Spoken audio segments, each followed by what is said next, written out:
Now the time has come to decode the dramatic rescue mission that the US Special Forces carried out inside Iran. Now this is what the Americans claim.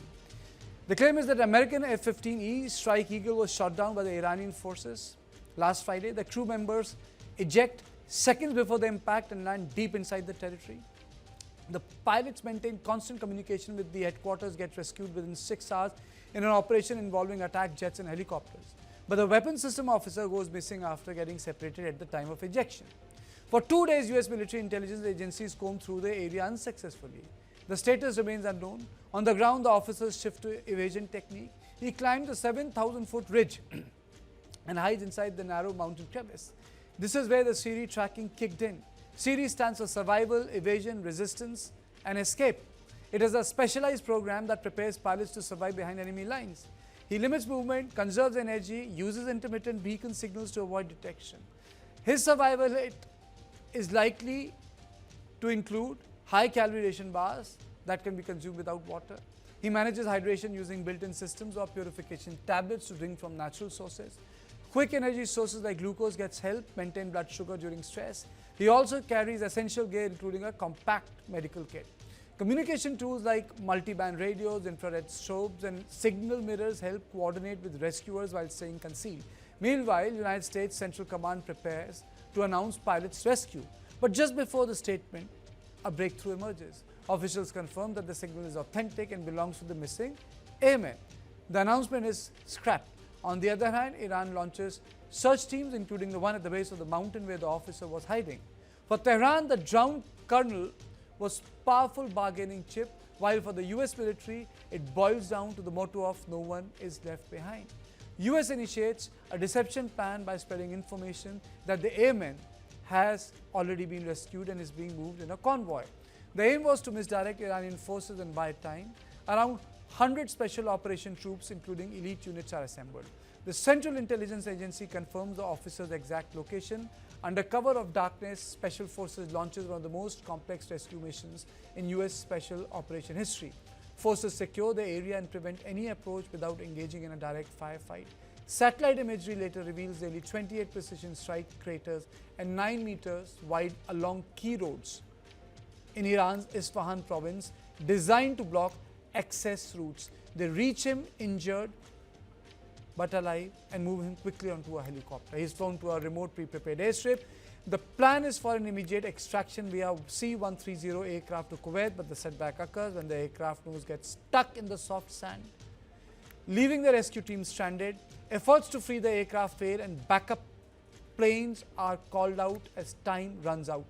Replacement aircraft finally arrive. At the crack of the dawn, the planes take off one after another. Before leaving, US forces destroy stranded aircrafts, 4 MH-6 helicopters to prevent them from falling into the Iranian hands, and another C-130. All the aircraft were destroyed. As the aircraft clear Iranian space, confirmation reaches Washington.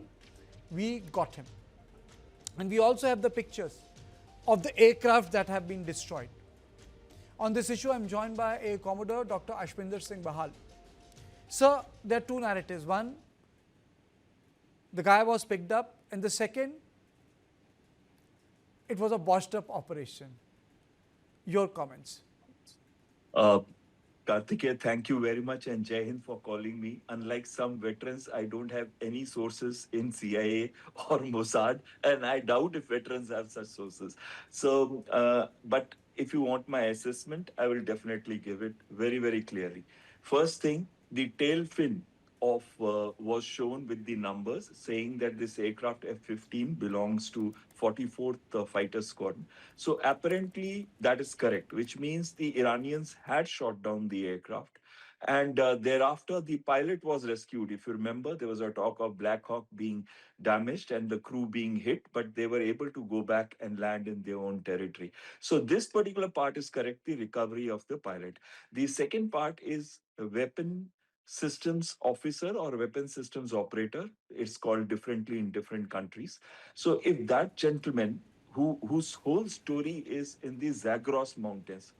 Now, I want to tell you, there are simultaneously two things happening. One, the CIA's disinformation campaign saying that he has already been recovered. And secondly, the helicopters being launched to pick him up homing on to the device which you had briefed earlier, which you had mentioned earlier, that they homed on to the device which was activated, which gives emergency signals, distress signals, which are located by the responders. Now, that particular part all sounds logical. Now we come to the second part.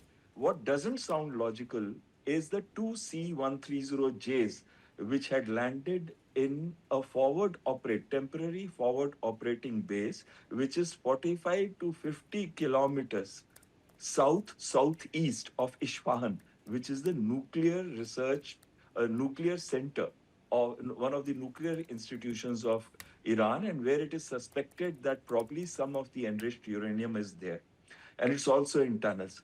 Now, I can't understand from Zagros Mountains how are they going to trek to this forward operating base, and thereafter from there get into those C-130Js, and those C-130Js carrying out a landing, and that they have been destroyed. That images are also there that they have been destroyed.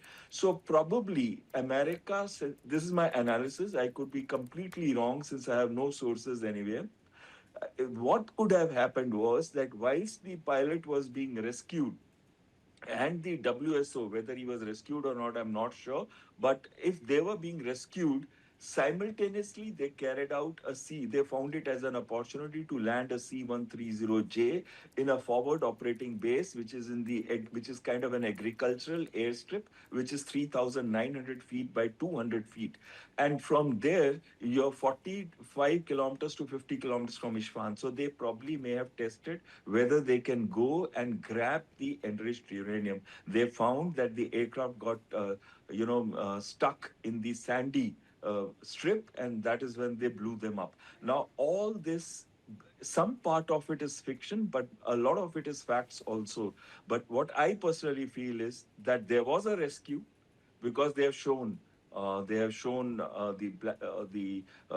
wreckage of F-15, that there was C-130J destroyed in that airstrip. So when you link these two things up, but the distances are of importance, especially in mountainous terrain, when it is not likely that an injured airman would have to trek 45 kilometers plus and go to that place in a mountainous terrain and reach there so quickly that the C-130Js can take off So from you're there. basically saying that the two operations took place. The rescue operation was taking place, and they were also Absolutely. testing the water. Absolutely. And where they found that they cannot actually do it. So this was a kind of a surprise and deception. Deception that actually you're rescuing the pilot. I'm not sure about the WSO. See, pilot was rescued. There's no doubt about it. So probably the WSO could have been rescued at that time itself, because the two wouldn't have fallen very way apart. See, when you are ejecting from the same cockpit, your maximum distance apart may be a few hundred yards, or maybe half a kilometer, but I Yes. doubt that much distance also. So they won't be very far apart. That is one. Number two is, if they could rescue the other gentleman, they could have rescued the WSO also. But they tested the waters by also seeing what was happening near Isfahan, whether they could actually carry out the lifting up of enriched uranium from there. And that is why the So Iranians are it now means one thing, screaming. sir. It means one thing, that the Americans are still unsure of the fact whether they can utilize the Iranian airfields, which means that they are fully protected, captured. It means that they Exactly. don't have the capacity to do something what Mossad did when one of their planes was hijacked and taken to Africa. Absolutely. Why? I'll tell you why. Because see, these aircraft like C-130Js, they are slow, medium tactical aircraft, and when they come in for landing, they are at extremely slow speeds. Now, they have 2,000 to 5,000 man-pads, that is man-portable air defense systems. And these are like, shoulder-fired heat-seeking systems. They could be spread anywhere. They could be in mountains, they could be in any of the air, especially where there are air defenses in terms of the air bases. Definitely it will be there. Plus ACAC guns, plus other air defense systems, probably even Bawar or Arman or Khodar, the air defense system may be there, which are indigenous systems. Now, So it's extremely difficult to carry out an operation in a heavy defended airfield. so are you saying that Israel and America needs to destroy all the airports before they do an operation like this again? Sir, it is not the destruction of the airbase. See, one thing I want to highlight that you cannot destroy all the man packs. It is Okay. impossible. You don't know which man is hiding where, who's got a shoulder fired missile that is going to be launched onto the aircraft. It's a surface to air missile, heat seeking missile. You just have to lock on the heat signature, and these aircraft, medium tactical aircraft, are large and they have huge heat signatures. They will be shot out of the sky like the A-10 got shot down. So, and remember on your show itself, I had said the So A-10 is these very planes are most vulnerable when they are landing or taking off. So you get them on the ground. absolutely, You blow them up on the absolutely. ground. Karthikeya, if you remember, we covered the A-10 vulnerability, and just 2 days after that, Absolutely, I the remember A-10 that. was Yes. A-10 was crashed. So that was also pure analysis. Now, same analysis I'm doing here, that for the Americans to carry out a landing on a defended airfield by their aircraft without having suppressed all the air defense systems, how will they know which soldier is sitting in which crevice in that airbase? You can never have that kind of intelligence because you are coming into a hostile territory. You will have satellite information. You'll have some CIA or Mossad operatives who can give you a little bit of information, but you cannot know about each and every person who's sitting in that airfield and doing what kind of defense. So how can America sustain a war where the cost of rescuing one person is more than the cost of what they have been doing? I mean, so Exactly. they have blown up $1 billion weaponry. Now, one thing is cost. See, here it was Trump's image that he goes in, comes out, brings up an American who's in harm's way. So that imagine the kind of image projection that takes place because of this. And secondly, he's giving morale boosting to the armed forces. Thirdly, he's telling everybody in the world that we can get in and get out. But the point is, they couldn't get out. Their aircraft was shot down over there. Now, imagine if they had lost in that crew, Black Hawk crew, they had lost, or they had lost the pilots, or they had captured the pilots of those helicopters.